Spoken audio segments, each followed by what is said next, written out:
anyone who's ever taken their photography a little bit more seriously than normal has carried a camera bag. And I'm no different, I got plenty of bags. But one thing I never do is take a bag when I'm on assignment, when I'm photographing something. This is just a little bit of my collection of gear, and there's many more camera bodies and lenses back home, including my Leica Q2, which I don't know why I don't have today. But when I go out on assignment, the last thing I want to do is make things more complicated. What I actually want is to make it as simple as possible.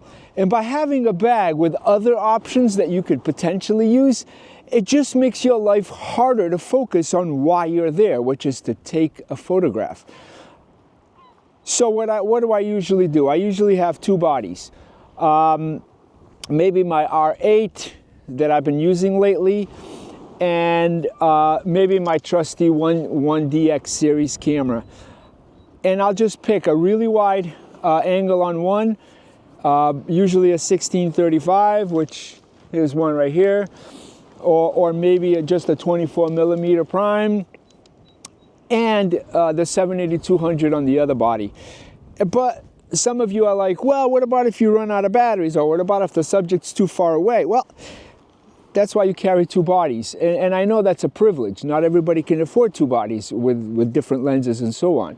But by having two bodies, you're basically giving yourself an out, a redundancy if something happens on one. You can flip lenses, that's why I use all Canon, and you can just work that way. And if something's too far, well, you gotta see the photo within the photo with the idea that later on in post-processing you're gonna crop it. But the last thing you wanna do, again, and I'm speaking from the sense of a photojournalist, which things are always in flux, things are always moving. And the worst thing that can happen is you be fumbling through your camera bag looking for the right lens, and the moment is gone. That's the beauty of photojournalism, is that you're just literally a spectator. And the only superpower you have is the ability to capture it so that everybody else can see it. Make things less complicated. Don't think about video. Don't think about, should I shoot raw or JPEG? Don't think about anything except making a great photograph with whatever it is that you have in front of you.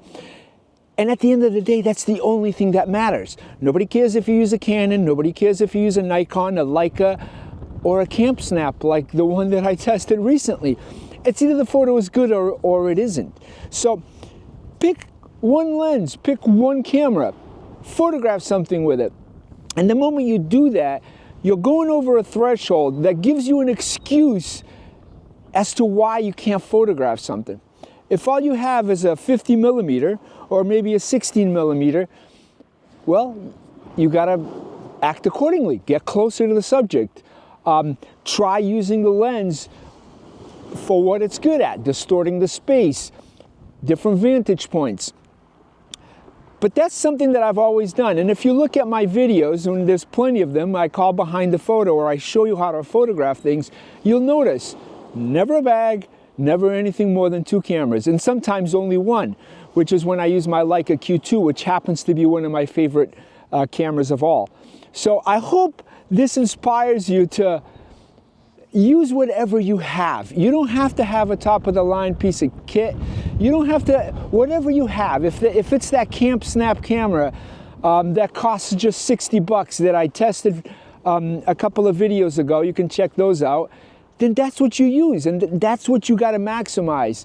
So, hope you liked the video. Give me the thumbs up, subscribe, and maybe I'll do a more of an in-depth video with some of the actual gear that I have. Thanks for watching. We'll see you again soon.